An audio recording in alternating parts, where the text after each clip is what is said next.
नमस्कार, स्वागत है आपका हमारे यूट्यूब चैनल कथा सुधा सागर में। ओम नमः शिवाय। महादेव के प्रियजनों, क्या आपने कभी सोचा है कि भगवान शिव कैलाश पे मौन रहते हैं? वहाँ पे कैलाश पे ना शोर ना भागदौड़, क्योंकि शिव हमें सिखाना चाहते हैं कि सबसे बड़ा ज्ञान बाहर नहीं, हमारे अंदर होता है, हमारे भीतर मिलता है। कहते हैं कि मनुष्य सारी दुनिया को तो जान लेता है, लेकिन अगर खुद को नहीं जान पाया तो उसकी खोज अधूरी रह जाती है। तो सोचो, आखिरी बार आप अपने खुद के पास बिना किसी वजह से शांत होकर कब बैठे थे? या फिर आपकी जिंदगी अब सिर्फ कर्तव्यों की एक लंबी सूची बन के रह गई है? एक उम्र के बाद ना जिंदगी बाहर से आसान दिखने लगती है। बच्चे बड़े हो जाते हैं, जिम्मेवारियां हल्की हो जाती हैं और लोग कहते हैं कि अब आराम का समय है। लेकिन क्या ये सच है? शरीर थोड़ा थकता है और मन पहले से ज़्यादा बोलने लगता है। आपको मैं एक व्यक्ति की कहानी सुनाती हूँ। एक व्यक्ति था, उम्र लगभग 50-60 के बीच। उसकी लाइफ में सब कुछ नॉर्मल था। उसकी डेली रूटीन थी सुबह चाय पीना, न्यूज़पेपर पढ़ना और थोड़ी सी बातचीत करना फैमिली मेम्बर से। फिर दिन भर छोटे छोटे काम करना, सब कुछ सामान्य था। लेकिन रात को सोने से पहले एक अजीब सा खालीपन उसके अंदर फैल जाता था। वो खुद से पूछता था कि आखिर कमी कहाँ है? पैसे की कमी नहीं है, रिश्तों की नहीं है, ना ही कोई बड़ी परेशानी, फिर इतनी बेचैनी क्यों रहती है? उसे एहसास नहीं था, उसने पूरी जिंदगी करते हुए बिताई, लेकिन कभी रुक कर वो जिया ही नहीं। एक सुबह बिना किसी खास रीज़न के वो जल्दी उठ गया। घर में सन्नाटा था, अर्ली मॉर्निंग थी, तो घड़ी की टिक टिक साफ सुनाई दे रही थी। वो चेयर पे बैठ गया, लेकिन ना मोबाइल ना टीवी ना मंत्र। अब सुबह उठ के हम क्या करते हैं? सबसे पहले मोबाइल खोलते हैं।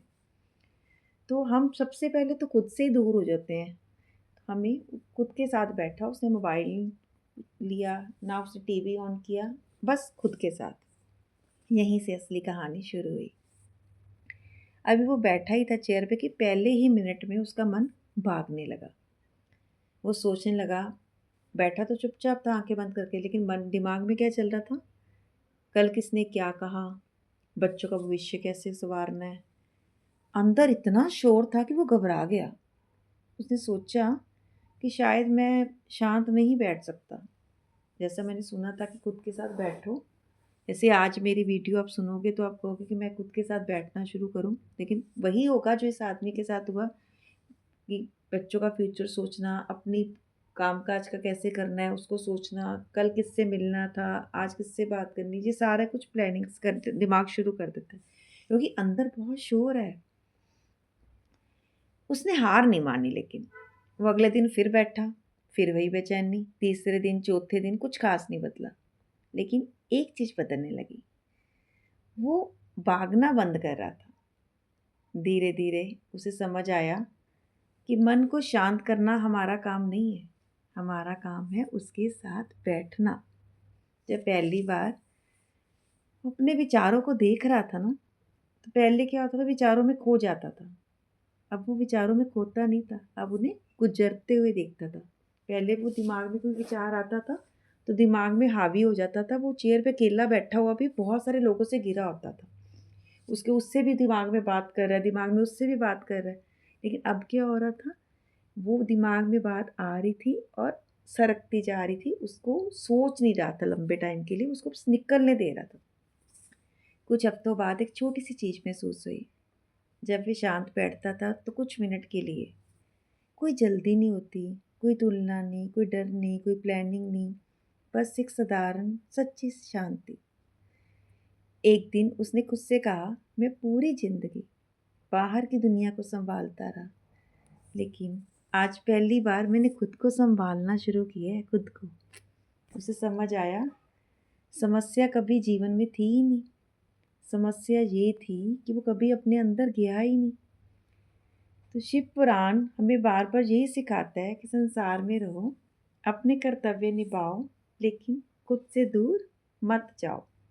वो व्यक्ति समझ गया, जिस शांति को वो बाहर खोज रहा था वो तो हमेशा से उसके अंदर थी, बस उसे सुनने के लिए उसे रुकना नहीं आता था। ये रुकना सीखना है। आज आप मेरा वीडियो देखोगे ना, तो आपका इसको कोशिश करोगे तो स्टार्ट वैसे ही होगा जैसे उस आदमी के साथ हुआ था, लेकिन उन चीज़ों को रहने नहीं देना, दिमाग में गुजरने देना है, रुकना सीखना है, अंदर के शोर को कम करना है, अंदर की शांति को पहचानना है। तो जो साधना होती है ना, सिर्फ मंदिर जाकर नहीं होती। जब आप बिना किसी अपेक्षा के शांत बैठते हैं, वही हमारी सच्ची शिव साधना होती है। जीवन में सबसे बड़ी कमी समय की नहीं होती, कमी होती है रुकने की, खुद से मिलने की। तो आज हमारा ये वीडियो सुनकर 5 मिनट निकालिए, दुनिया से नहीं, खुद से मिलने के लिए। खुद से मिलिए और महसूस कीजिए कि आपके अंदर का शोर कैसे कम करना है, कैसे खुद को पहचानना है। जब हम खुद से मिलेंगे तभी तो अंदर बैठे प्रभु से मिल पाएंगे। प्रभु तो हम सबके अंदर है। हमारी हर आत्मा उस परमात्मा का ही अंश है, लेकिन उस हमारी आत्मा और उस परमात्मा के अंदर के बीच में इतना ज़्यादा शोर है कि हम परमात्मा को सुन ही नहीं पा रहे। कहते ना, हमारे अंदर की आवाज़ हमेशा सच बोलती है। ये आपने कई बार अपने छोटे होते से लेकर अब तक सुनते आए होंगे, लेकिन वो सच सुनना है ना, उसके लिए इस शोर को बंद करना होगा। और ये शोर दिमाग को सिग्नल देने से बंद नहीं होगा, ये शोर बंद होगा खुद के साथ बैठने से, उस शोर को शांत धीरे धीरे करने से और खुद से मिलने से। खुद से मिलना, अपनी आत्मा से मिलना, तो ही वो परमात्मा तक हमें मिलाएगी। और हमारे अंदर की जो भी आवाज़ आएगी ना, वो उस परमात्मा की आवाज़ होगी जो हमें जीवन के पथ पर सही मार्गदर्शन करेगी। तो आज ही अपना 5 मिनट निकालिए और 10 दिन 15 दिन इसका प्रैक्टिस कीजिए, तो आप खुद ही महसूस करेंगे कि आपके अंदर ही प्रभु बैठे हैं। उनको मिलने के लिए कहीं और नहीं, खुद से खुद के अंदर ढूंढिए। तो आज बस इतना ही। आपको हमारी ये कथाएं पसंद आती हों तो हमारे चैनल को सब्सक्राइब कीजिए। हमारा चैनल वायरल ही नहीं हो रहा अभी तक। वायरल तो तब होगा ना जब आप सुनो आके इसको लाइक करो, इसको सब्सक्राइब करो, कमेंट में बताओ कि आपको हमारी कथा कैसी लगती है। हर हर महादेव लिखकर अपनी हाजिरी लगाओ। ये सिर्फ हमने कथा सिर्फ सुनाने के लिए शुरू नहीं की है, एक प्रयास किया है कि चलो आओ हम अपने अपने घर में बैठे इस दिव्य यात्रा का हिस्सा बने, हम अपने भगवान शिव से जुड़े। क्योंकि शिव तो इतने बोले हैं कि सच्चे मन से आप इस दिव्य यात्रा में जुड़ के हम सभी एक हिस्सा बनते हैं इसका, तो परमात्मा तक हमारी आवाज़ पहुंच जाएगी। आप कमेंट में भी लिखोगे ना, तो प्रभु तक वो भी पहुंच जाएगा। तो हमारा एक छोटा सा प्रयास है, तो आप इस पर लाइक सब्सक्राइब करके हमारे हौसले को बढ़ाएं, ताकि हम भी आगे कथा लाने के लिए हमें भी उत्साह आए कि हम जो छोटी सी प्रभु की इच्छा से मेहनत कर रहे हैं, तो वो आपको अच्छी लग रही है, आपको पसंद आ रही है, तो ही हमारा ये थोड़ा बहुत प्रयास करना है। अदरवाइज़ हम जब आप सुनेंगे ही नहीं तो हमें सारा करने का क्या हमें है।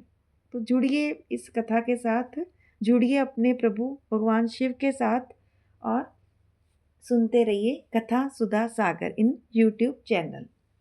तो तब तक के लिए अच्छा सोचो, अच्छा जियो, यही जीवन का सच्चा सार है। हर हर महादेव, हर हर महादेव, हर हर महादेव।